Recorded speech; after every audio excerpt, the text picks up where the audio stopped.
तो hi friends, welcome है आप सभी का। नमस्ते, जोहार। देखिए, आज हम लोग करने वाले हैं एसकेएमयू दुमका सेमेस्टर 4 का एईसी पेपर।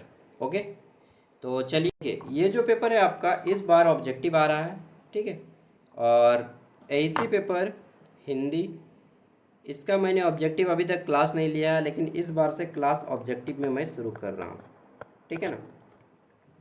तो मैं पहले सिलेबस बता देता हूँ आपको एक बार अच्छे से, और ये वीडियो हो सकता है लंबा जाएगा, तो आप ऐसा सोचिएगा कि अरे यार, आरसी है उसी कारण ये रिफ्लेक्ट कर रहा है लाइट। जो क्लास रहेगा 1 घंटा भी जा सकता है, तो आप ऐसा सोचिएगा कि आप कॉलेज में बैठे हैं, प्रोफेसर का लेक्चर चल रहा है, लेकिन प्रोफेसर नहीं, मैं आपका दोस्त हूँ। ठीक है, चलिए तो शुरू करते हैं क्लास को। बिल्कुल, और जो लोग ज्ञान सागर ऐप नहीं परचेज किए हैं, परचेज कर लीजिएगा। 60 रुपया में 4 साल है। ठीक, तो सस्ता है भाई। महंगाई के ज़माने में भी मैं आपको सस्ते में दे रहा हूँ, ताकि भाई पढ़ो, किसी को कोई प्रॉब्लम ना हो। 60 रुपया में 4 साल, ट्यूशन फीस तो ज़्यादा नहीं है, फिर भी नहीं खरीदिएगा तो इसमें किसकी गलती है भाई। चलिए, और क्या ही बोलूँगा। मेरी गलती है, मेरी गलती है। नेक्स्ट, आगे देखते हैं। यहाँ पे देखिए, सिलेबस जो है आपका, ये 3 यूनिवर्सिटी का सिलेबस सेम है इसमें। एईसी पेपर में आपका सेमेस्टर 3 और 4 में रांची यूनिवर्सिटी, एसकेएमयू दुमका यूनिवर्सिटी और नीलांबर पीताम्बर यूनिवर्सिटी पलामू, इन तीनों का सिलेबस सेम है।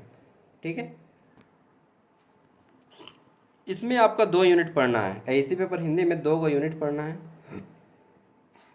पहला है आपका यूनिट 1, इकाई 1, सोजे वतन। सोजे वतन एक किताब था जो कि अंग्रेज सरकार के समय लिखा गया था, मुंशी प्रेमचंद के द्वारा। इन्होंने लिखा था जब भारत में गुलाम था भारत। सोजे वतन मतलब होता है देश का मातम, देश का मातम मनाना। ठीक है, इसमें 5 कहानी है। आपको प्रेरणा मैम इसके बारे में पूरा 50 क्वेश्चन भी करवाएंगे और इस कहानी को समझाएंगे भी। ठीक है, मैं अभी आपको इस क्लास में ये यूनिट 2 पढ़ाऊँगा। यूनिट 2 में क्या क्या है भैया, तो इसमें आपका संधि पढ़ना है, समास पढ़ना है, पर्यायवाची शब्द पढ़ना है, विपरार्थक शब्द पढ़ना है, तद्धिति पढ़ना है, कृदंत पढ़ना है, अनेक शब्दों के बदले एक शब्द पढ़ना है, श्रुति सम भिन्नार्थक शब्द पढ़ना है, संवाद लेखन, कार्यालय हिंदी और विविध पत्र लेखन पढ़ना है। तो दोनों मिला के आपके जो है 50 क्वेश्चन आएंगे। ठीक है, इसमें यूनिट 1 से आपके जो है यहाँ से 15 क्वेश्चन आएंगे, बाकी जो है यूनिट 2 से यहाँ से आपके सभी 35 क्वेश्चन आएंगे। ठीक है, समझ गया ना जी। हाँ, और क्वालिफाइंग नंबर कितना है, 20। तो चलिए शुरू करते हैं। ठीक है, और एक चीज़ यहाँ पे ये अनुशंसित पुस्तकें, इससे भी क्वेश्चन कभी कभी पूछ लेता है। जैसे कि यहाँ पे ये किताब देखिए, अनुशंसित पुस्तकें लिखा है प्रेमचंद घर में, इसके लेखक कौन है, शिवरानी देवी, ऐसा भी पूछ सकता है। बृहत व्याकरण भास्कर, इसके रचनाकार कौन है, तो डॉक्टर वचन देव कुमार, इसको नोट कर लीजिएगा। ठीक है, बृहत निबंध भास्कर और बृहत व्याकरण भास्कर है, ये देखिए, बृहत व्याकरण भास्कर के रचनाकार हैं डॉक्टर वचन देव कुमार, और बृहत निबंध भास्कर के रचनाकार इनके भी है डॉक्टर वचन देव कुमार। ठीक है, सुबोध हिंदी व्याकरण और रचना, इनके रचनाकार हैं डॉक्टर श्याम नंदन शास्त्री। प्रेमचंद की नीली आँखें, इनके रचनाकार कौन है, डॉक्टर धर्मवीर। अब चलिए हम लोग शुरू करते हैं, और हम लोग क्लास शुरू कहाँ से करेंगे, जो इजी इजी टॉपिक है पहले उसको करेंगे, उसके बाद कठिन कठिन टॉपिक को करेंगे। ठीक है, क्योंकि समझने में हमें कोई दिक्कत ना हो। तो संधि, प्रत्येक टॉपिक से 10-10 क्वेश्चन रेडी किए गए हैं। ठीक है, फिर समास आता है, समास से भी 10 क्वेश्चन रेडी किए गए हैं। हम पहले आसान को करेंगे, टफ को लास्ट में करेंगे। ठीक है, तो संधि समास ये सब आसान नहीं है बाबू, ये सब टफ है। पर्यायवाची शब्द कहते हैं, पर्यायवाची शब्द। ठीक है, पर्याय का मतलब क्या होता है, पर्यायवाची शब्द जिसको इंग्लिश में सिनोनॉम्स बोलते हैं। ठीक है, सिनोनॉम्स और एंटोनॉम्स। एंटोनॉम्स विलोम शब्द, पर्यायवाची शब्द जिसको हम लोग मतलब एक शब्द का जब अलग अलग अर्थ होता है, ठीक है, तो उसको हम लोग क्या बोलते हैं, पर्यायवाची शब्द। जैसे मैं इंटरेस्टिंग उदाहरण देके बताता हूँ, प्रेम, प्रेम बोलिए। ठीक है, चाहे प्यार बोलिए। ठीक, तो ये दोनों शब्द क्या है, कॉमन है। चाहे लव बोलिए ना, अच्छा एग्जाम्पल दिया। चलिए, तो पर्यायवाची शब्द किसे कहते हैं, समान अर्थ वाले शब्द को पर्यायवाची शब्द कहते हैं। ठीक है, ऑप्शन ए इसका राइट आंसर हो जाएगा, समान अर्थ वाले शब्द। ओके, चलिए सूर्य का पर्यायवाची शब्द क्या है? तो सूर्य को हम लोग दिनकर बोलते हैं, भास्कर बोलते हैं, प्रभाकर बोलते हैं, ठीक, रवि बोलते हैं। नेक्स्ट, चंद्रमा का पर्यायवाची शब्द क्या है? तो चंद्रमा को शशि बोलते हैं, और क्या बोलते हैं? शशि बोलते हैं, चांद भी बोलते हैं। ओके, आगे देखते हैं। नेक्स्ट, अगला क्वेश्चन आ जाता है हमारा, जल का पर्यायवाची शब्द क्या है? तो जल को हम लोग क्या क्या बोलते हैं? देखिए, उपरोक्त सभी ऑप्शन टिक लगाइएगा। तोय, वारी, अम्बु, नीर, ठीक है, ये सब बोलते हैं। नेक्स्ट, पृथ्वी का पर्यायवाची शब्द क्या है? तो पृथ्वी को हम लोग वसुंधरा भी बोलते हैं, भू भी बोलते हैं, भूमि भी बोलते हैं, धरा भी बोलते हैं। भू, भूमि, धरा, धरती, वसुंधरा, ठीक है, ये सब पृथ्वी के पर्यायवाची शब्द हैं। अंबर मतलब क्या होता है? आकाश। पावक मतलब आग। हिमांशु, हिमांशु किसका पर्यायवाची शब्द है? शायद पहाड़ का है ना। राजा का पर्यायवाची शब्द क्या है? तो राजा को हम लोग नृप भी बोलते हैं, भूप भी बोलते हैं, महिप भी बोलते हैं, और नरेश भी बोलते हैं, ठीक है। तो उपरोक्त सभी राइट आंसर हो जाएगा। नेक्स्ट, अगला जाता है, अग्नि का पर्यायवाची शब्द क्या है? तो अग्नि को हम लोग अनल बोलते हैं, आग बोलते हैं, और क्या बोलते हैं? पावक बोलते हैं, ठीक है। पयोधी, मारुत, सरोज। सरोज कमल का पर्यायवाची शब्द है, मारुत हवा का पर्यायवाची शब्द है, पयोधी पानी का पर्यायवाची शब्द है, ठीक है। नेक्स्ट, रात्रि का पर्यायवाची शब्द क्या है? तो रात्रि को हम लोग निशा भी बोलते हैं, रजनी भी बोलते हैं, यामिनी भी बोलते हैं, और बिजली का जो पर्यायवाची शब्द है उसको दामिनी भी बोलते हैं, दामिनी। एक गाना भी है, दामिनी दामिनी ओ मेरी दामिनी, सनी देओल का मूवी है, और क्या है, ऋषि कपूर। वायु का पर्यायवाची शब्द क्या है? तो वायु, जिसको हम लोग एयर बोलते हैं, हवा बोलते हैं ना, तो इसको हम लोग क्या बोलेंगे? मारुत, वारिद, प्योदी या रवि। तो मारुत बोलते हैं हवा को, ठीक। समीर भी बोलते हैं हवा को, समीर। नेक्स्ट, कमल का पर्यायवाची शब्द क्या है? तो कमल को हम लोग पंकज भी बोलते हैं, सरोज भी बोलते हैं, जलज भी बोलते हैं।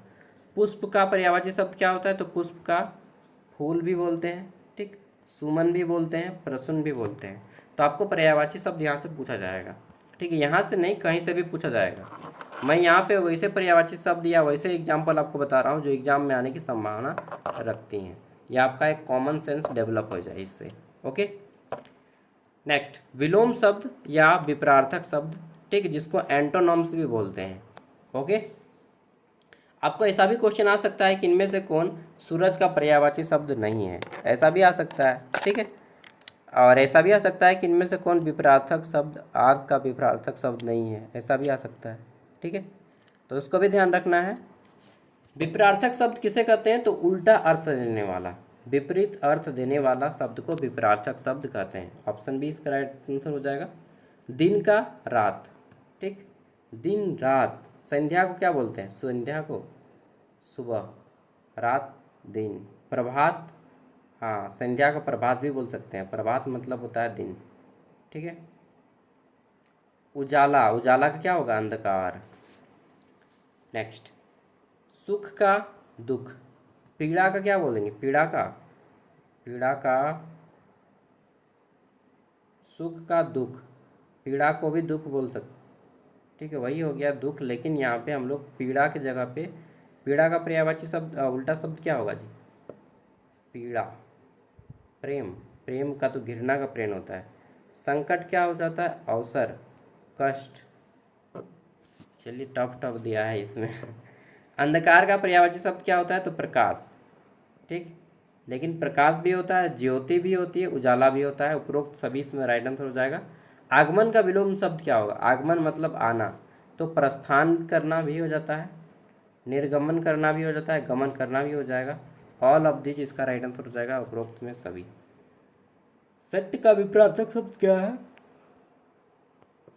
सत्य का असत्य, मिथ्या भी बोलते हैं इसको, और झूठ भी बोलते हैं, तो उपरोक्त सभी इसका राइट आंसर हो जाएगा। ओके, उन्नति का विलोम शब्द है, उन्नति को हम लोग क्या बोलते हैं? तो अवनति भी बोलते हैं और पतन भी बोलते हैं, ठीक। तो इसका राइट आंसर हो जाएगा ऑप्शन डी, बी और सी दोनों। जीवन का विपरीतक शब्द क्या होता है? तो जीवन को मरण भी बोलते हैं या मृत्यु भी बोलते हैं, ठीक है। अंत का शुरुआत होता है, विनाश का क्या बोलेंगे, विनाश को उल्टा यार ऐसा ऐसा वर्ड है ना। चलिए, लाभ का विलोम शब्द क्या है, तो लाभ को हानि बोलते हैं, ठीक।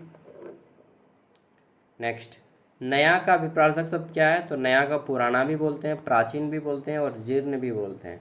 उपरोक्त सभी इसका राइट आंसर हो जाएगा, ठीक है। अब चलिए यहाँ पे आगे बढ़ते हैं, तो हमारा जाता है तद्धित, कृदंत और अनेक शब्दों के बदले एक शब्द, ठीक है। इससे 40 क्वेश्चन यहाँ पे बनाए गए हैं, ओके। तो तद्धित किसे कहते हैं, संज्ञा एवं सर्वनाम के अंत में लगने वाले प्रत्यय को तद्धित कहते हैं। ये वर्ड याद कर लीजिएगा, संज्ञा एवं सर्वनाम के अंत में लगने वाला प्रत्यय। और एक चीज़ ध्यान रखिएगा, जब आपको 4 ऑप्शन मिला है, आपको नहीं मालूम है कि क्या आंसर होगा, तब आपको ध्यान देना है कि कहाँ पे सबसे लंबा ऑप्शन किस ऑप्शन में है, सबसे लंबा चौड़ा लिखा हुआ किस ऑप्शन में है, उसको टिक लगा दीजिएगा, ठीक है। अगर आपको नहीं आता है तो देखिएगा किस में सबसे लंबा उत्तर दिया गया है, ठीक है। नेक्स्ट, तद्धित प्रत्यय से बने शब्द को क्या कहते हैं, तो तद्धित प्रत्यय से बने शब्द को तद्धितांत कहते हैं, ठीक है। तद्धितांत, अरे यार इतना बड़ा नाम है ना, तद्धितांत। नेक्स्ट, मानवता शब्द में कौन सा प्रत्यय है, ठीक है। तो देखिए, प्रत्यय आपको मालूम है शब्द के लास्ट में जुड़ता है और इसके अर्थ में बदलता है। उपसर्ग और प्रत्यय दोनों अलग अलग होते हैं। उपसर्ग जो है शब्द के पहले में जुड़ता है, ठीक, और उसके अर्थ में बदलता है, जबकि प्रत्यय जो है शब्द के लास्ट में जुड़ता है और उसके अर्थ में बदलता है, ठीक है। तो मानवता में क्या है, ता है, ठीक है, मानवता में ता है प्रत्यय, तो क्या हो जाएगा, ता, ओके, बी नंबर। बुढ़ापा शब्द में तद्धित क्या है, तो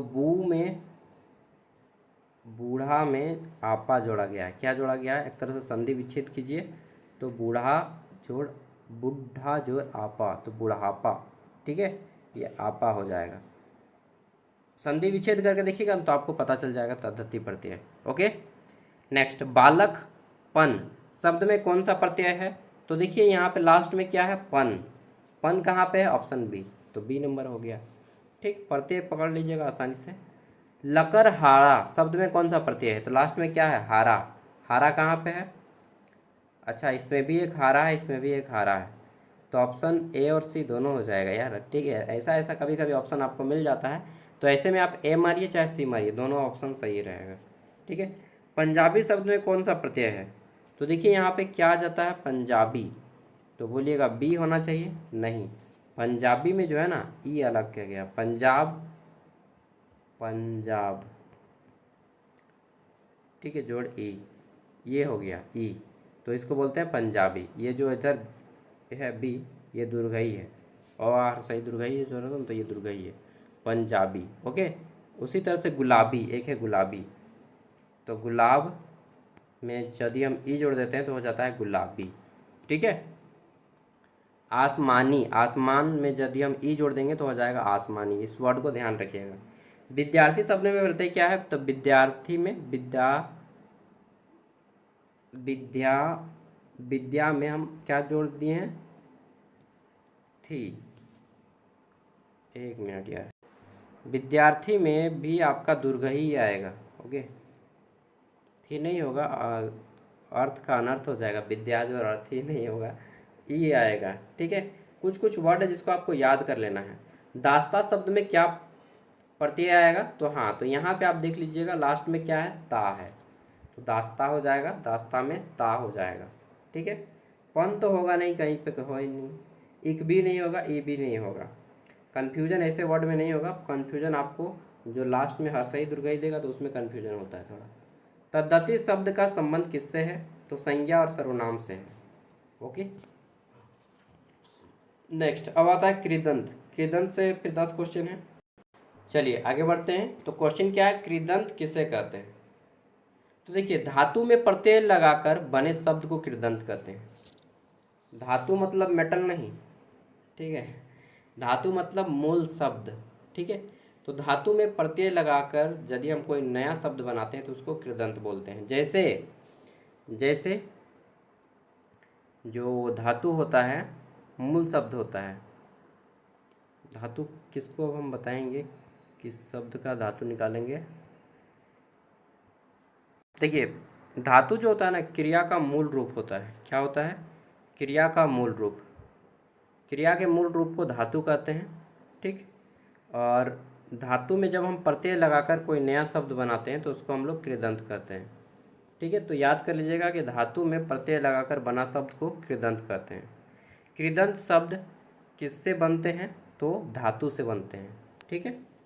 नेक्स्ट, पढ़ाई शब्द किस प्रकार का शब्द है? तो ये हमारा क्या है? कृदंत है। ठीक। पढ़ाई जो बना है इसमें धातु क्या है? देखिए, पढ़ाई। ठीक। पढ़ाई क्या है? एक शब्द है। यह जो कृदंत है, कैसे कृदंत है? क्योंकि इसमें मूल शब्द है पढ़। क्या है? पढ़। इसमें हमने जोड़ा है ढाई, आई। ठीक है, पढ़ जोड़ाई बराबर पढ़ाई। ठीक है, तो ये जो पढ़ मूल शब्द है इसी को बोलते हैं हम लोग धातु। क्रिया का मूल रूप यही है, पढ़ाई एक क्रिया है। ठीक, तो क्रिया का मूल रूप क्या है? धातु। और जब हम अच्छे से इसको बना दिए तो ये हमारा हो जाता है कृदंत। ठीक है। नेक्स्ट, अगला जाता है लेखन शब्द किससे बना है? तो लेखन जो है हमारा, देखिए यहाँ पे धातु जुड़ा है, लेख। लेख से बना है, लेख। लेख जोर न, तो लेखन हो जाता है। तो यहाँ पे जो लेख हमारा है मूल शब्द, ठीक है, यही धातु है। तो लेखन शब्द किससे बना है? लेख से। लेख, सॉरी, लिख से बना है यार, मैं भी कंफ्यूज हो जाता हूँ। मतलब आप लोग के पढ़ाने के चक्कर में क्या क्या पढ़ना पड़ता है। लिख धातु से बना है ये लेखन। गायक शब्द में कौन सा प्रत्यय है? ठीक है, तो देखिए, गा जोर यक। ठीक, गायक। तो गा जो है ये क्या है? मूल शब्द है गा। ठीक, धातु है। और यक जो है बाद में जोड़ा गया प्रत्यय। ठीक है, तो ऑप्शन सी इसका राइट आंसर हो जाएगा। नेक्स्ट, लेखक शब्द किस धातु से बना है? तो लेखक जो है लिख धातु से बना है, लिख। लिख से लेखक। भोजन शब्द किस धातु से बना है? तो भोजन जो है भुज से बना है। किससे बना है? भुज। ओके, भोजन शब्द किससे बना है? भुज से। कृदंत शब्द का संबंध किससे है? कृदंत शब्द का संबंध किससे है? तो संज्ञा से या धातु से? कृदंत धातु से जुड़ा हुआ है, धातु। ओके, इसमें संज्ञा सर्वनाम नहीं आएगा। नेक्स्ट, चलन शब्द किस प्रकार का शब्द है? तो चलन जो है हमारा क्या है? कृदंत है। ठीक है, चल इसमें धातु है, न जोड़ा गया बाद में, तो हमारा हो जाता है चलन। तो क्या हो जाता है? कृदंत। नेक्स्ट, लेखनी शब्द किस धातु से बना है? तो लिख धातु से लेखनी बना है। लेखक बोलिए चाहे लेखनी बोलिए। ठीक है, तो ये आपका लिख हो जाएगा, ऑप्शन सी। नेक्स्ट, अब आ जाता है अनेक शब्दों के बदले एक शब्द। ओके, चलिए आगे बढ़ जाएं। तो क्वेश्चन क्या है? जो कभी न मरे उसके लिए एक शब्द क्या है? तो जो कभी न मरे उसको बोलते हैं अमर। से शुरू, अमर हो गया। अरे, अमर किसको बोलते हैं? जो कभी नहीं मरता है। जैसे सूर्य अमर है, चांद अमर है, पृथ्वी अमर है, जल अमर है, वायु अमर है, आकाश अमर है। ठीक है, तो जितने भी पंच तत्व हैं सभी अमर हैं। जो सब कुछ जानता हो उसके लिए एक शब्द क्या है? सर्वज्ञ। ठीक है, सर्वज्ञ। ठीक। नेक्स्ट, अगला जाता है जो दूसरों पर उपकार करे। अच्छा, सब कुछ कौन जानता है जी? सब कुछ कौन जानता है बताइए? सर्वज्ञ कौन है इस जहान में? समय। समय सर्वज्ञ, समय सब कुछ जानता है। ठीक है, जो बीत चुका वो भी और जाने वाला है वो भी जानता है समय। इसलिए कहा जाता है कि जगत में समय बड़ा बलवान। क्वेश्चन है हमारा, जो सब कुछ जानता है उसके लिए सर्वज्ञ। जो दूसरों का उपकार करे। ठीक है, जो दूसरों का उपकार करे, आदर करे, तो उसको क्या बोलते हैं? परोपकारी? नहीं, तो जो दूसरों का उपकार करे, समाज सेवी, सेवक, दानी। एक मिनट, परोपकारी ही होगा यार इसमें। ठीक है, जो दूसरों को उपकार को ना मानता, एक वर्ड यहाँ पे ये भी आता है, कृतज्ञ और कृतधन। ठीक है, तो कृतज्ञ भी होगा और परोपकारी भी होगा। नेक्स्ट, जो पढ़ा लिखा ना हो उसको अनपढ़ कहते हैं। ठीक, और जो पढ़ा लिखा हो उसको शिक्षित कहते हैं। जो ईश्वर पे विश्वास रखता हो उसको आस्तिक बोलते हैं, और जो ईश्वर पे विश्वास न रखता हो, ठीक है, उसको नास्तिक बोलते हैं। क्या बोलते हैं? नास्तिक। जो विश्वास नहीं रखता है, इंग्लिश में थिस्ट और एथिस्ट कहते हैं, ठीक है। और people who believe in God is called theist, और people who don't believe in God तो उसको कहते हैं एथिस्ट। जो उपकार मानता हो, ठीक है, तो कृतज्ञ आ ही गया वो वर्ड। जो किए गए उपकारों को मानता हो, मान लीजिए आपको किसी को हेल्प किया और आपके हेल्प किए कि वो मानता है कि हाँ भाई आपने हेल्प किया है, बोलिए आपकी मैं क्या सहायता करूँ, तो उसको बोलते हैं कृतज्ञ। और जब आप किसी की हेल्प करते हैं और बोलता है वाह कर दिया तो आप क्या करेंगे, हैं जाओ, उतना तो सब कोई करता है, तो उसको बोलते हैं कृत धन। जो किए गए उपकारों को न मानता हो, ठीक है, उसको कृत धन बोलते हैं।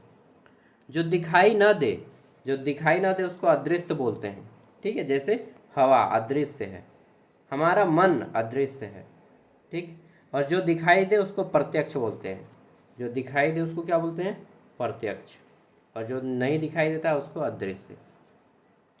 जो बहुत बोलता हो, जैसे कि मैं बहुत बोलता हूँ, तो क्या बोलते हैं, वाचाल। जो बहुत ज़्यादा बोलता हो उसको वाचाल बोलते हैं। और जो बहुत कम बोलता हो उसको क्या बोलते हैं, मितभाषी। क्या बोलते हैं, मितभाषी, जो बहुत कम बोलता हो, ठीक, मितभाषी। दुनिया में 3 तरह के लोग होते हैं। एक वो, ठीक, जिसको बोलते हैं हम लोग एक्सट्रोवर्ट। एक वो जिसको बोलते हैं हम लोग इंट्रोवर्ट। एक वो जिसको बोलते हैं हम लोग ऑमनीवर्ट, ठीक, जिसको बोलते हैं बहिर्मुखी। एक होते हैं अंतर्मुखी, एक होता है उभयमुखी। ये क्या होता है भैया, जो अंतर्मुखी होते हैं वो अपनी भावनाओं को अंदर ही दबा के रखते हैं, दूसरों के सामने नहीं बोलने जाते हैं, ठीक है। मान लीजिए क्लास में किसी प्रश्न का उत्तर आता है लेकिन उनसे पूछा गया तो वो नहीं खड़ा हुए हैं, तो उनको ऐसा लगता है कि मालूम नहीं क्या कौन कौन क्या बोल देगा, मास्टर क्या बोलेगा, न बच्चा क्या बोलेगा। अंदर ही अंदर डरे रहते हैं अंतर्मुखी के लोग, अपनी भावनाओं को व्यक्त नहीं कर पाते हैं जल्दी। बहिर्मुखी सब जगह बोल देगा, लोगों से तुरंत बातचीत कर लेगा, हाँ भैया हेलो, नहीं जानते फिर भी, ठीक है, बातचीत करने में ये एक्सपर्ट होते हैं बहिर्मुखी पर्सनालिटी के। इंट्रोवर्ट ये अपनी भावनाओं को व्यक्त करने में मतलब हिचकिचाते हैं, लोगों के सामने बातचीत करने में हिचकिचाते हैं। एक होते हैं ओमनीवर्ट, ठीक है, जो दोनों का गुण रहता है, इंट्रोवर्ट और एक्सट्रोवर्ट, ठीक है। ये ना तो ज़्यादा बोलते हैं ना ही बहुत कम बोलते हैं, जितना ज़रूरत है उतना ये बोलते हैं। तो आप किस पर्सनालिटी के हैं वो आप देखिए। अगर आप इंट्रोवर्ट के हैं तो आपको उभयमुखी बनना चाहिए, ठीक है। और उभयमुखी के हैं तो थोड़ा सा एक्सट्रोवर्ट भी बने, लेकिन ज़्यादा एक्सट्रोवर्ट सही नहीं है, ठीक है। मैं एक्सट्रोवर्ट हूँ लेकिन उतना भी ज़्यादा एक्सट्रोवर्ट नहीं हूँ कि हमेशा चुपचाप मतलब हमेशा पटर पटर पटर पटर बोलते रहूँ। बस आप ही के सामने बोलता हूँ, रियल लाइफ में उतना नहीं बोलता हूँ, ठीक है। जो दूसरों की भलाई करे उसको क्या बोलते हैं, परोपकारी, ठीक है। आम भाषा में हम लोग बोलते हैं कि बहुत बड़ा समाज सेवी भला है, ठीक है। तो जो दूसरों की सहायता करता है उसको परोपकारी बोलते हैं। जो कभी बूढ़ा ना हो तो उसको अजर बोलते हैं, ठीक। एक गाना है अजर अमर अभिलाषी तू अनमित पूरन मासी। गाना याद है आपको, दुर्गा माता वाला। सब करके दूर अंधेरे हमें बख्शो नए सवेरे, तेरे पाँव सारी दुनिया पखारती, ओम ओम जीवा तेरा नाम पुकारती, आरती हो मैया आरती, जोता वाली ये माँ तेरी आरती। देखिए बीच में गाना का स्टॉप करने का मन नहीं करता है। और वैसे भी 25 मिनट हो चुका है, तो अब आप लोग 5 मिनट का ब्रेक लेके आइए, ठीक है। 5 मिनट का ब्रेक लीजिए, तब तक से टॉयलेट वगैरह करके आइए और मैं मैप दिखाता हूँ तब तक सब। हे सतवंती रसवंती। तो देखिए ये जो मैप है, मैप देखना सबको जानते हैं, इसको पूरब बोलते हैं ईस्ट, इसको पश्चिम बोलते हैं, इसको उत्तर बोलते हैं, इसको दक्षिण बोलते हैं, आप सबको मालूम है, ठीक। इसमें देखिए इंदिरा पॉइंट अगर कोई पूछे, भारत का अंतिम छोर इंदिरा पॉइंट, भारत का अंतिम छोर इंदिरा पॉइंट कहाँ है मालूम है, यहाँ पे है। यहाँ पे आपका इंदिरा पॉइंट सबसे अंतिम छोर, देखिए लिखा है इंदिरा पॉइंट। तो ये भारत का अंतिम छोर इंदिरा पॉइंट, ठीक।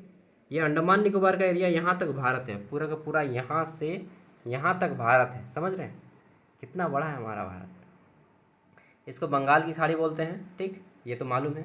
ये हिंद महासागर है, ये अरब सागर है, ठीक।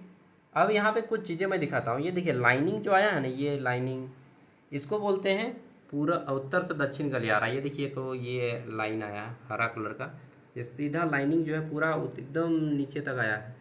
देख रहे हैं ये लाइनिंग, ये हरा वाला लाइनिंग पूरा नीचे तक आया है ना। यहाँ पे देखिए कन्याकुमारी तक, ये कन्याकुमारी है, ठीक है। ये सब एक्स्ट्रा नॉलेज है। तो ये जो हरा लाइन है पूरा ऊपर तक गया है, जम्मू कश्मीर से कन्याकुमारी तक, ये हरा लाइन, इसको बोलते हैं क्या, उत्तर से दक्षिण गलियारा, ठीक है। ये उत्तर से दक्षिण गलियारा है, ये रोड है, 8 लेन रोड है, 8 लाइन का रोड है ये, ठीक है। अब देखिए यहाँ पे आपको एक ये रोड दिखाई दे रहा होगा, ठीक, गुजरात के, यहाँ पे देखिए गुजरात के पोरबंदर से ये गया है गलियारा से लेकर के एकदम सीधे जाइए, ये रोड, ये भी 8 लाइन रोड है, ठीक है। ये एकदम पूरब तक चल जाएगा, एकदम पूरब। पूरब कहाँ तक गया है इसको गौर करते हैं या नहीं मालूम नहीं, ये सब मैं सिखा देता हूँ, थोड़ा बहुत कभी काम देगा। देखिए यहाँ पे ये पूरब में आ गया है, यहाँ मणिपुर के पास, ठीक है, नहीं अरुणाचल प्रदेश है यार। तो ये क्या है, ये पूरब से पश्चिम गलियारा है, पूरब से पश्चिम गलियारा, ठीक है। तो ये रोड है, ये भी 8 लेन रोड है, पूरब से पश्चिम, और ये उत्तर से दक्षिण। और एक देखिए यहाँ पे एक लाल कलर का रोड दिख रहा होगा जो चारों ओर भारत को घेर के रखा है, ये भारत के 4 बड़े बड़े शहरों को जोड़ता है। यहाँ पे देखिए ये क्या है, मुंबई, ठीक, भारत की आर्थिक राजधानी। ये देखिए ये नीचे आ जाता है, तो ये भारत को चतुर्भुज बनाता है, यहाँ पे अभी दिखा रहे हैं। तो ये यहाँ पे जुड़ा इस शहर को, ये शहर कौन सा है, चेन्नई, ठीक, मुंबई चेन्नई। अब देखिए इसको ऊपर और आगे ले जाइए तो अभी ये और एक जगह को जोड़ेगा, ये यहाँ पे जोड़ा, कौन सा शहर ये आ गया यहाँ पे आ गया कोलकाता, ठीक, भारत की पुरानी राजधानी। अब देखिए ये फिर इधर जा रहा जा रहा जा रहा जा रहा, ये झारखंड से भी होके गुजर रहा है। देखिएगा ये जो लाल कलर वाला रोड है, भी मैं बताऊंगा, ये यहाँ पे दिल्ली पे पहुँचा दिया। फिर ये दिल्ली आपका मुंबई, मतलब भारत के 4 शहरों को जोड़ा है और चतुर्भुज बना रहा है ये लाल कलर का। तो इसको बोलते हैं गोल्डन क्वाड्रिलेटरल। क्या बोलते हैं, गोल्डन क्वाड्रिलेटरल, हिंदी में बोलते हैं स्वर्णिम चतुर्भुज, ठीक है। आई थिंक 2012 में या 13 में बन के ये तैयार हो गया था। तो ये गोल्डन क्वाड्रिलेटरल है, स्वर्णिम चतुर्भुज है, ये भी 8 लेन रोड है, ठीक है। अगर आपके घर के सामने से गुजरा होगा तो आपको मालूम होगा 8 लेन रोड है ये, ठीक है। तो ये भारत के 4 शहरों को जोड़ता है। कुछ कुछ छोटी छोटी जानकारी मैंने आपको मैप के माध्यम से दिया है। चलिए अब हम लोग अपना क्लास शुरू करते हैं। चलिए आगे बढ़े। तो मैं पहले यूपीएससी का तैयारी करता था ना, तो यही सब पढ़ता था बहुत ज़्यादा, लेकिन बाद में मेरा इंटरेस्ट इधर आ गया टीचिंग लाइन में, और फिर मैंने टीचिंग लाइन छोड़ा, यूपीएससी वगैरह के बाहर में गया यूपीएससी यार, ठीक है। सक्सेस रेट बहुत कम है उसमें, तो मैंने एक बार अटेम्प्ट दिया सिविल सर्विस का, छोड़ दिया। उसके बाद जेपीएससी एक बार दिया, क्वालिफाई भी किया था, बट उसके बाद क्वालिफाई नहीं गए, फाइनल तक नहीं हुए, तो फिर छोड़ दिए। ट्राई करने से हो जाता, लेकिन मुझे लगा कि teaching line is better. Next, समान उच्चारण लेकिन भिन्न अर्थ वाले शब्द क्या कहलाते हैं। तो समान उच्चारण लेकिन भिन्न अर्थ वाले शब्द को श्रुति सम समान भिन्न अर्थक शब्द कहते हैं। देखिए क्या बोला गया, समान अर्थ, उच्चारण समान है लेकिन अर्थ भिन्न भिन्न है। जैसे उच्चारण समान है, हाँ उच्चारण समान है, मैंने बोला कि एक वर्ड लीजिए, कोई भी एक वर्ड, ठीक है, एक वर्ड है चीता, ठीक है, उच्चारण क्या है, समान है, लेकिन अर्थ भिन्न भिन्न है भाई। हर सही लगा के चीता बोलिए, चाहे दुर्गही लगा के चीता बोलिए, चीता तो चीता है। एक वो वाला लेपर्ड और एक होता है सराय, ठीक है, जिसमें आदमी को जलाया जाता है शमशान घाट पे। तो क्या है, उच्चारण तो समान है लेकिन अर्थ क्या है, भिन्न भिन्न है। इसी को बोलते हैं श्रुति सम भिन्नार्थक शब्द। समझ गए मेरे भाई, मेरी बहन, जो भी यहाँ, ठीक है, या मेरे दोस्त। चलिए खाना खा के जस्ट उठ के वीडियो बना रहे हैं ना, तो इसी को बोलते हैं श्रुति सम भिन्नार्थक शब्द, जो उच्चारण समान हो और अर्थ भिन्न भिन्न हो। नेक्स्ट, दिन और दिन दोनों होता है भाई। दिन का मतलब हम लोग तो दिने समझते हैं, एक दिन का मतलब होता है कि दिन यानी कि डे, और एक दिन मतलब होता है बहुत गरीब व्यक्ति, ठीक है। तो ये क्या है? श्रुति सम भिन्नार्थक शब्द। ओके, ऐसा क्वेश्चन आ सकता है आपका। फल और फलक, ये तो थोड़ा अलग अलग लगता है। फल मतलब तो होता है खाने वाला फल। फलक नहीं, गाना सुने, फलक तक चल साथ मेरे, ठीक, वो गाना सुने होंगे। तो ये दोनों भी भिन्नार्थक शब्द है, श्रुति सम भिन्नार्थक शब्द, यानी कि सुनने में समान लेकिन अर्थ भिन्न भिन्न। नीर का अर्थ क्या है? नीर मतलब होता है जल। रेल नीर, पानी में, रेलवे में पानी को पानी नहीं बोलता है, न जल बोलता है, उन लोग रेल नीर बोलता है। इंडियन रेलवे में पानी को नीर कहा जाता है, रेल नीर। कुल और कुल दोनों प्रकार का है। कुल, एक होता है कुल मतलब टोटल, एक होता है कुल मतलब नहीं होता है कि ये हमारे कुल की बात है, कुल का नाम कटा दिया है तूने। ठीक है? जब कोई लड़का लड़की भाग जाता है तो बोलता है कि कुल का नाम कटा के रख दिया, कुलक्षण, कुलक्षणा ही ऐसा ही बोलते हैं ना। अन्न और अन्न, अन्न, अनन्न और अन्य, ये किस प्रकार के शब्द हैं? तो श्रुति सम भिन्नार्थक शब्द। नेक्स्ट, ये अन्न मतलब होता है भोजन, और अन्य मतलब होता है अदर पर्सन, कोई अदर व्यक्ति या कोई दूसरा। सार और सार दोनों हैं, ठीक है। सार मतलब होता है कि सारांश बताइए, एक सार होता है गाली के दूर सार, ठीक है। बोलते हैं बाघ सार। मान और मान दोनों हैं। ये मान, इसका मतलब तो मुझे भी नहीं पता। एक मान का मतलब होता है, मान मतलब आदर करना, और एक मान मतलब क्या होता है मालूम नहीं। दिन का अर्थ क्या होता है? तो एक दिन मतलब गरीब होता है, और यदि हम सही में दिन लिखते हैं तो ये उसका मतलब हो गया दिन, डे, ठीक है। और इसका अगर दुर्घई में दिन लिखेंगे तो इसका मतलब क्या हो जाता है? गरीब, ठीक। नहीं बोलते हैं कि दीन दुखियों की मदद करनी चाहिए। कुल का अर्थ क्या है? कुल मतलब परिवार या नदी का किनारा। नदी का किनारा जो होता है उसको भी कुल कहते हैं, ठीक है। एक कुल फैमिली वाला कुल होता है, एक कुल नदी वाला कुल होता है, एक कुल टोटल होता है। इकाई, इकाई दो। अब शुरू करते हैं हम लोग यहाँ पे अंतिम पार्ट इसका, उसके बाद फिर संधि और समास को करेंगे। क्वेश्चन है संवाद लेखन कार्यालय हिंदी विविध पत्र लेखन से। ओके, संवाद लेखन इंग्लिश में बोलते हैं डायलॉग राइटिंग।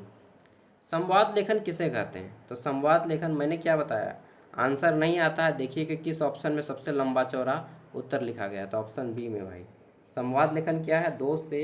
दो या दो से अधिक व्यक्तियों के बीच जब बातचीत होती है, यानी कि वार्तालाप होता है, यानी कि कन्वर्जेशन होता है, तो उसी को हम लोग संवाद लेखन कहते हैं, ठीक।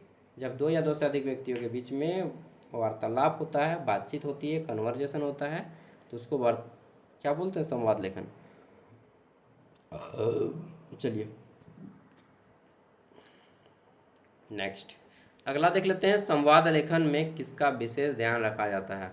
तो संवाद लेखन में भाषाओं की सरलता, पात्रों के अनुकूल भाषा, विषय की स्पष्टता, उपरोक्त सभी, ये राइट आंसर हो जाएगा। जब हम लोग संवाद लेखन करते हैं तो इन सभी के ध्यान में रखा जाता है, और जिस ऑप्शन में उपरोक्त सभी होगा इसको टिक लगाइएगा सदैव। संवाद लेखन का मुख्य उद्देश्य क्या है? ठीक है, संवाद लेखन का सबसे मुख्य उद्देश्य है, लंबा चौड़ा ऑप्शन किस में आंसर दिया गया है? विचारों का आदान प्रदान। संवाद मतलब क्या होता है? कि अपने विचारों का आदान प्रदान। Okay my dear, next question क्या है? संवाद लेखन में भाषा कैसी होनी चाहिए? तो भाषा सरल और स्वाभाविक होनी चाहिए, ठीक है, एकदम सरल भाषा और स्वाभाविक भाषा हो। संवाद लेखन में किनका प्रयोग होता है? तो प्रश्न उत्तर शैली का प्रयोग होता है। जैसे कि मैंने पूछा डू यू लव मी, अच्छा मतलब मजाक कर रहा हूँ, सीरियसली मत लीजिएगा, ठीक है। तो संवाद लेखन में क्या पूछते हैं कि व्हाट इज़ योर नेम, आपका नाम क्या है? तो फिर बोलते हैं कि मेरा नाम सागर साव है। अच्छा, आपने कहाँ तक पढ़ाई की है, ठीक है, और व्हाट इज़ योर क्वालिफिकेशन? तो आप बताते हैं ना कि I am post graduate and appearing, जो भी आपका, इस तरह से बताते हैं। तो ये क्या है? संवाद लेखन है। संवाद लेखन का एक तरीका इंटरव्यू में भी आप पा सकते हैं, कुछ उसी तरह का होता है।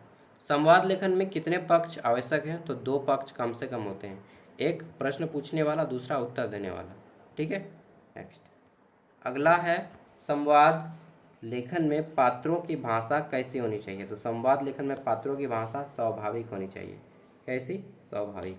अच्छा, कुछ लोग पूछते हैं कि भैया आप बहुत कॉमेडी करते हैं, ठीक है, तो क्या इतना कॉमेडी बहुत ज़्यादा हो जाता है। देखिए, मैं कहता हूँ कि जैसा देश वैसा भेष। आजकल के ज़माने में आदमी पढ़ना नहीं चाहता है, ठीक है, और ऊपर से मैं एकदम सीरियस होकर पढ़ाऊँगा तो फिर कोई पढ़ेगा भी नहीं। पढ़ाई को पढ़ाई, भाई कॉमेडी लेके पढ़ो, आराम से पढ़ो यार, ठीक है। नहीं पढ़ने से अच्छा है कि जैसा भी पढ़ रहे हैं आराम से पढ़ लीजिए, ठीक है। सीरियस होकर पढ़ाएंगे फिर कोई नहीं पढ़ना चाहेगा, उससे अच्छा है कि कॉमेडी होकर ही पढ़ाई किया जाए। ऐसा सीरियस होकर मत पढ़िए कि लाइफ में बाप रे बाप नहीं पढ़ेंगे तो क्या हो जाएगा। मैं पढ़ाई को सीरियसली लेके नहीं पढ़ता हूँ। सीरियसली लेके पढ़ेंगे ज़्यादा दिन तक नहीं पढ़ पाएंगे, फिर आपका माथा दर्द करने लगेगा। इसलिए तो होता है तो ठीक है। एक चीज़ कहते हैं कि देखिए, सब कुछ पढ़ने के बाद जितना भुला सको भुलाओ जाओ, जो भूलने के बाद में भी जो याद रह जाए ना उसी को नॉलेज कहते हैं, ठीक है। अगर सब कुछ पढ़ने के बाद आप जितना भुला पाएँ भुलाने का प्रयास कीजिए, सब कुछ भुलाने का प्रयास कीजिए, ठीक है। भुलाने का प्रयास करने के बाद भी अगर आपके दिमाग में कुछ याद रह जाता है तो दिस इज एक्चुअल नॉलेज, ठीक है। एक्चुअल इंसाइट, एक्चुअल ज्ञान वही है, ठीक है, जो कभी नहीं भूलते हैं एक बार में ही। और जिसको बार बार पढ़ के याद करते हैं तो वो तो फिर ज्ञान नहीं है, वो फिर आपका इन्फॉर्मेशन है, ठीक है। नेक्स्ट, संवाद लेखन का प्रयोग कहाँ तक किया जाता है? तो नाटक में भी करते हैं हम लोग, जिसको हम लोग नहीं बोलते हैं नॉट, क्या बोलते हैं उसको आजकल, संवाद लेखन को एक बहुत अच्छा वर्ड बोलते हैं हम लोग, नोटिस राइटिंग नहीं चाहिए उसको, बोलते हैं आर्टिकल राइटिंग, ठीक है। आर्टिकल राइटिंग बोलते हैं, डायलॉग राइटिंग नहीं, आजकल आर्टिकल राइटिंग इसको बोलते हैं। नाटक में, कहानी में, उपन्यास में संवाद लेखन का प्रयोग किया जाता है। तो उपरोक्त सभी इसका राइट आंसर हो जाएगा। नेक्स्ट, संवाद लेखन में किन चिन्हों का प्रयोग किया जाता है? तो संवाद लेखन में हम लोग जो है प्रश्नवाचक चिन्ह का प्रयोग करते हैं। प्रश्नवाचक चिन्ह कैसे रहता है मालूम है? इस तरह का। उद्धरण चिन्ह का प्रयोग करते हैं, पूर्ण विराम का प्रयोग करते हैं, ठीक है, अर्ध विराम का प्रयोग करते हैं। नेक्स्ट, संवाद लेखन की भाषा कैसी होनी चाहिए? तो प्रभावशाली और स्पष्ट भाषा होनी चाहिए।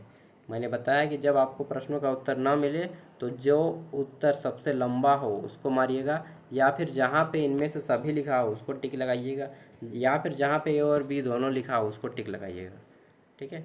ये सब क्या है? तुक्का लगाने का टेक्निक। नेक्स्ट, कार्यालय हिंदी यानी कि ऑफिस हिंदी, जिस भाषा का प्रयोग हम लोग ऑफिस में करते हैं, जिस हिंदी भाषा का प्रयोग हम लोग ऑफिस में करते हैं उसको कार्यालय हिंदी कहते हैं, ठीक है। जैसे यहाँ पे आ जाता है कार्यालय हिंदी का प्रयोग कहाँ किया जाता है, ठीक है। तो घर में करेंगे नहीं, सरकारी ऑफिसों में। मान लीजिए आपने बीडीओ ऑफिस गया, चाहे एसडीओ ऑफिस गया, चाहे डीसी ऑफिस गया, तो वहाँ पे आप जिस हिंदी भाषा का प्रयोग करते हैं लिखने में उसको हम लोग क्या बोलते हैं? कार्यालय हिंदी, ओके। तो सरकारी कार्यालयों में करते हैं। नेक्स्ट, इन फ्यूचर में आप ही लोग जाके भविष्य में कोई ना कोई लीडर बनेंगे, कोई ना कोई ऑफिसर बनेंगे, कोई ना कोई बिजनेसमैन बनेंगे, ठीक है। तो कोई ना कोई हर एक फील्ड में कोई एक्सपर्ट बनेंगे। तो जहाँ भी जाएंगे आप, या फिर कुछ नहीं तो भाई अपना हैप्पी लाइफ तो जी पाएंगे ना। एक चीज़ का हमेशा कहना चाहूँगा, कभी किसी का बुरा मत कीजिएगा, ठीक है। चलिए भाई, और ज़रूरत जहाँ तक हो संभव दूसरों की मदद कीजिएगा। नेक्स्ट, कार्यालय हिंदी का मुख्य उद्देश्य क्या है? तो कार्यालय हिंदी का मुख्य उद्देश्य क्या है? एक लंबा सा ऑप्शन वाला उत्तर है, यानी कि प्रशासनिक कार्यों को आसान बनाना, सरल बनाना, ठीक है। कार्यालय हिंदी में भाषा कैसी होनी चाहिए? तो कार्यालय हिंदी की जो भाषा है सरल एवं स्पष्ट होनी चाहिए, ताकि लोगों को आसानी से समझ में आ जाए और साफ सुथरा लिखा हो। कार्यालय हिंदी का संबंध किससे है? तो प्रशासनिक कामों से, ठीक है। प्रशासन को इंग्लिश में एडमिनिस्ट्रेशन कहते हैं। नेक्स्ट, कार्यालय पत्राचार में किसका प्रयोग किया जाता है? तो कार्यालय पत्राचार में औपचारिक भाषा का प्रयोग किया जाता है, ओके। नेक्स्ट, प्रार्थना पत्र किस श्रेणी में आते हैं? तो प्रार्थना पत्र किस श्रेणी में आता है? हम लोग कार्यालय में प्रार्थना पत्र देते हैं, ठीक है। एप्लीकेशन को ही प्रार्थना पत्र बोलते हैं एक तरह से। थक गए जी बोल बोल के, ब्रेक लेंगे फिर से एक, ठीक। नेक्स्ट, कार्यालय हिंदी में सबसे अधिक किसका प्रयोग किया जाता है?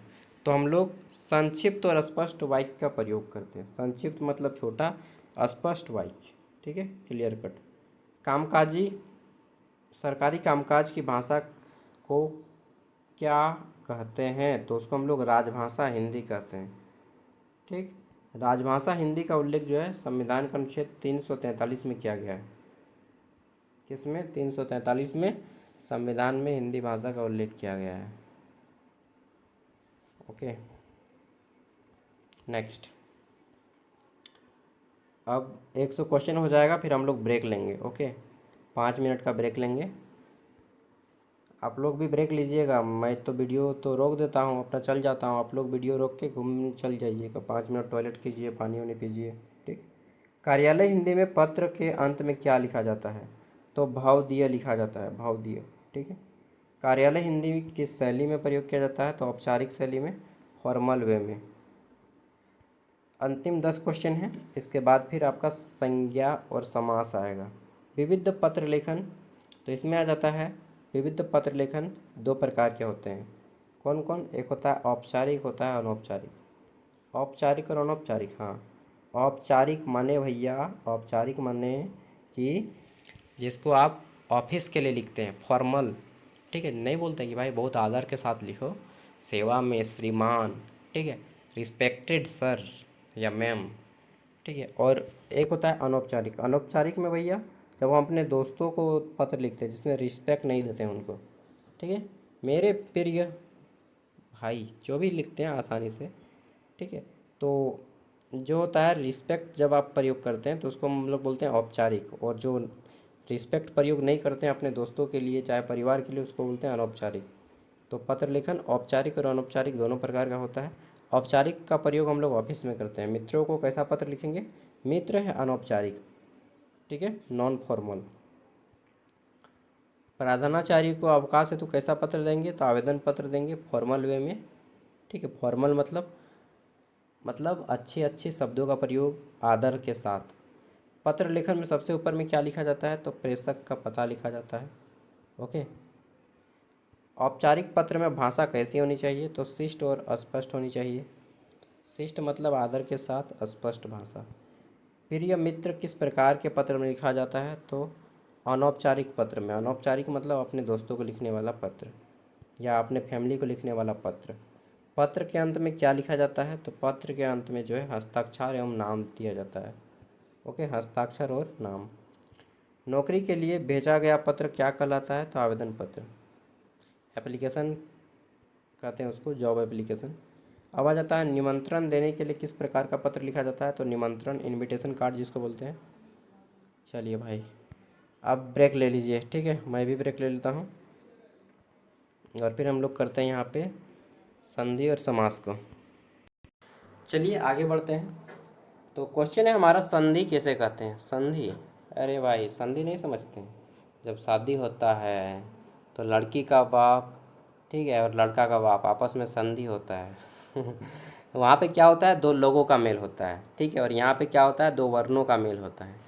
ठीक है, तो संधि वही है, 2 लोगों का मेल, यहाँ पे 2 वर्णों का मेल। समझ रहे हैं ना? हाँ, तो बस वर्णों के मेल से जो परिवर्तन होता है उसको संधि कहते हैं। परिवर्तन कैसे होता है? तो जब वर पक्ष और वधु और वर मिलते हैं तो एक नया संतान होता है, यानी कि परिवर्तन होता है तो फिर नया प्रोडक्ट जो बनता है उसको संधि बोलेंगे। ठीक है, चलिए, मजाक वे में इसको लेकिन समझ गए। वर्णों के मेल से जो परिवर्तन होता है उसको संधि कहते हैं। ठीक है। ऑप्शन बी, संधि के कितने भेद होते हैं? तो 3 गो भेद होता है। संधि 3 प्रकार के होते हैं, स्वर संधि, व्यंजन संधि और विसर्ग संधि। ओके, संधि के कितने भेद हैं? 3, स्वर संधि, व्यंजन संधि और विसर्ग संधि। भैया ये स्वर वर्ण, व्यंजन वर्ण और विसर्ग है क्या? हाँ, स्वर संधि क्या है? तो जो ओ आ से लेकर के अ तक जो होता है ना, इसको स्वर वर्ण बोलते हैं। तो स्वर वर्ण से बने होते हैं स्वर संधि। व्यंजन संधि जो होता है स्वर वर्ण और व्यंजन वर्ण का मिश्रित रूप होता है, यानी कि स्वर वर्ण और व्यंजन वर्ण, हाँ, या फिर व्यंजन व्यंजन या स्वर व्यंजन। व्यंजन क्या होता है? क से लेकर ज्ञ तक को व्यंजन कहते हैं। ठीक है। और विसर्ग संधि क्या है? तो विसर्ग संधि में 2 गो इस तरह से अनुपात वाला साइन रहेगा। ठीक है, जैसे क्रम। ठीक है, इस तरह से 2 गो साइन रहेगा। नेक्स्ट, दो स्वरों के मेल से कौन सी संधि बनती है? तो दो स्वर मिलेगा तो स्वर संधि बनेगा, स्वर मिलेगा तो क्या बनेगा? स्वर संधि। ठीक। व्यंजन संधि, स्वर और व्यंजन का मिलन, स्वर और व्यंजन मिल गया तो व्यंजन बनेगा, या फिर व्यंजन व्यंजन मिले फिर भी व्यंजन ही बनेगा। ठीक है, तो इसको व्यंजन संधि कहते हैं। विसर्ग के स्वर और या व्यंजन आने पर होने वाली परिवर्तन को क्या कहते हैं? तो उसको विसर्ग संधि कहते हैं। ठीक है, जब विसर्ग के बारे में पूछे तो आपको विसर्ग लिखना है, विसर्ग के बाद स्वर आए चाहे व्यंजन आए उसको व्यंजन संधि ही कहते हैं। विसर्ग माने वो दो को इस तरह से आएगा पॉइंट। ठीक है, नेक्स्ट, विद्यालय में कौन सा संधि है? तो विद्यालय में दीर्घ संधि है। ठीक है, दीर्घ संधि, एक होता है गुण संधि, एक होता है दीर्घ संधि। नेक्स्ट, अगला जाता है सब्जेक्टिव वाला, पढ़ लीजिएगा, ज्ञान सागर ऐप पे ऑलरेडी अपलोड है, और रांची यूनिवर्सिटी का जो सब्जेक्टिव वीडियो अपलोड है उसको अभी आप देख सकते हैं। ठीक है, रांची यूनिवर्सिटी के सिलेबस को कॉपी किया गया है इसमें। क्वेश्चन है हमारा, सूर्योदय का संधि विच्छेद क्या है? तो सूर्योदय, सूर्य जोर उदय, सूर्य मतलब सूरज, उदय मतलब उगना। गिरीश का संधि विच्छेद क्या है? ग्रीष्म का, गिरी जोर इस, गिरी मतलब होता है पहाड़। ठीक है, नेक्स्ट, लोकोपकार में कौन सा संधि है?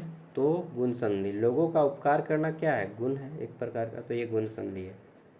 ओके, अब आ जाता है समास। समास का मतलब होता है छोटा अर्थ। क्या होता है? छोटा अर्थ। ठीक, समास का मैंने डिटेल वीडियो लिया हुआ है, अगर आप समास को पूरी अच्छी तरह से समझना चाहते हैं तो ज्ञान सागर ऐप पे अगर आप सर्च कीजिएगा यूट्यूब में कि समास क्या है ज्ञान सागर, तो आपके ऊपर सबसे टॉप में वीडियो आ जाएगा। ठीक है, मैंने डाल रखा है, बहुत अच्छे से समझाया। नहीं समझाया पाऊँगा ना तो बेस्ट बोलिएगा, आराम से समझ जाएंगे। समास क्या है? तो मैंने बताया था कि भाई जब समझ में आना जो सबसे लंबा ऑप्शन दिखे उसी को टिक मार दीजिए। दो या दो से अधिक शब्दों को मिलाकर छोटा रूप बनता है उसी को समास कहते हैं। ओके, समास का शाब्दिक अर्थ क्या है? तो समास का शाब्दिक अर्थ होता है संक्षेप। क्या? संक्षेप, हाँ। समास के मुख्य कितने भेद होते हैं? तो समास के मुख्य 6 भेद होते हैं। कौन कौन से भैया जी? तो देखिए यहाँ पे समास के मुख्य भेद हैं।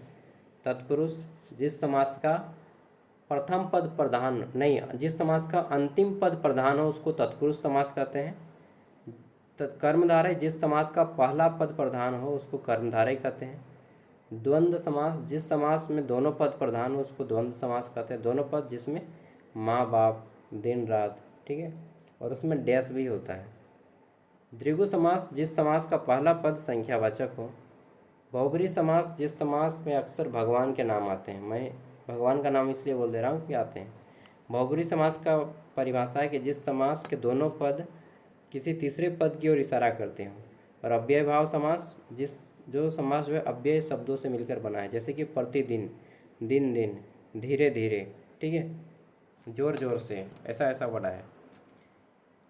चलिए, जिस समास में पहला पद प्रधान हो, तो अभी मैंने बताया जिस समास में पहला पद प्रधान हो उसको कर्मधारय समास कहते हैं। यहाँ पे कहीं पे है, कहीं पे भी नहीं है, तो ये जो ऑप्शन लिखा है अव्यय भाव, ये गलत ऑप्शन है, गलत आंसर है। ठीक है, एक मिनट, चलिए, तो ये गलत आंसर हो गया, सॉरी इसके लिए। नेक्स्ट, माता पिता कौन सा समास का उदाहरण है? तो देखिए, जिस समास के दोनों पद प्रधान हो, क्या बताया? दोनों पद, यानी कि द्वंद्व समास। द्वंद्व मतलब होता है कि प्रतिरोध। माता पिता, ना माता बड़ी है ना पिता बड़ा है, ना बॉयफ्रेंड बड़ा है ना गर्लफ्रेंड बड़ा है, ना दिन बड़ा है ना रात बड़ा है, ना सूरज ना चांद। ठीक है, जिसमें दोनों पद प्रधान हो और बीच में एक डैश दिया जाएगा उसको क्या बोलते हैं? द्वंद्व समास। ठीक है, द्विगु समास क्या है? तो जिस समास का प्रथम पद जो है, ये जो द्विगु समास होता है, द्विगु समास जिस समास का प्रथम पद संख्यावाचक हो। ये द्विगु जो लिखा हुआ है ना, संख्यावाचक हो। जैसे जैसे मैं अब समझा दे रहा हूँ, द्विगु आसान है। जैसे त्रिशूल, त्रिशूल जो है इसका पहला पद क्या है? त्रिशूल, त्रि मतलब 3 होता है ना, तो त्रिशूल का पहला शब्द क्या है? त्रि, यानी कि यह हमारा एक त्रिगु है। ठीक है, और बताइए भैया, त्रिभुज, त्रिभुज हो गया 3 भुजाओं वाला। और बताइए भैया, पंचवटी, ठीक है, 5 वटों में बटा हुआ।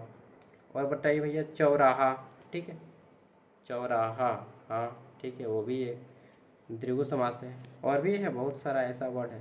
ठीक, दशानन, यानी कि 10 भुजाओं वाला। सॉरी 10 गो, हाँ 10 गो भुजा वाला। तो ये सब क्या है, द्विगु समास है। ओके, तो यहाँ पे पूछा नीलकमल कैसे संभाल है। नीलकमल में जो है यहाँ पे कमल जो है अंतिम पद है और इसकी प्रधानता है कमल की, यानी कि नीला है जो कमल, तो कमल इसमें अंतिम पद है और कमल की प्रधानता है, जिसमें अंतिम पद की प्रधानता उसको कर्मधारय समास कहते हैं। ठीक। चतुर्भुज कैसा समास है, तो मैंने बताया जिस समास का पहला पद संख्यावाचक हो, यानी कि 4 है चतुर्भुज में, तो ये क्या है, द्विगु समास। ओके। लंबोदर में कौन सा समास है, जितने भी भगवान का नाम आए, लंबोदर, पीताम्बर, नीलांबर, ठीक है, गजानन, दशानन, ये सब कैसा है, तो ये सब बहुब्रीहि समास वाले हैं। ठीक, बहुब्रीहि समास। प्रतिदिन कैसा समास है, तो जब लिखे दिन दिन, प्रतिदिन, धीरे धीरे, ये सब अव्ययभाव समास है, अव्ययभाव। चलिए दोस्तों, मिलते हैं अगली वीडियो में। तो मैंने जितना बताया, मेरा हालत ख़राब हो गया बताते बताते, ठीक है, मतलब खाना खा के मैं डायरेक्टली आपका क्लास ही ले रहा हूँ कंटिन्यूअसली। 1 घंटा हो गया यार, बीच बीच में ब्रेक लिया हूँ। तो वीडियो पसंद आई तो लाइक कीजिएगा, जो लोग अभी तक सब्सक्राइब नहीं किए हैं, मतलब कुछ नहीं करूँगा, सब्सक्राइब कर लीजिएगा, ठीक है। और ज्ञान सागर ऐप का पास लेना है तो ले लीजिए, वहाँ पे सेमेस्टर 5 का सारा नोट्स अपलोड है, 6 का भी अपलोड है, एक बार देख लीजिएगा। आपका अगर सब्जेक्ट होगा तो ठीक, नहीं होगा, बीएससी के सब्जेक्ट नहीं डाल पाऊँगा और कुछ कुछ का डाल दूँगा अभी, मतलब 8 सब्जेक्ट ऑलरेडी अपलोड है, history, political science, Hindi, English, economics, geography, ठीक है, सोशियोलॉजी और एक बीकॉम, और बाकी का मैं धीरे धीरे अपलोड कर दूंगा, जिनका जैसे कि संस्कृत का कर दूंगा, ठीक है। और अगर सिलेबस मिल जाएगा टाइम पे अच्छा से, मतलब एसकेएमयू का भी सिलेबस अच्छे से अपलोड नहीं है पूरी तरह से। चलिए बाय, थक गया हूँ, आप लोग भी पढ़ लीजिए और रेस्ट कर लीजिएगा।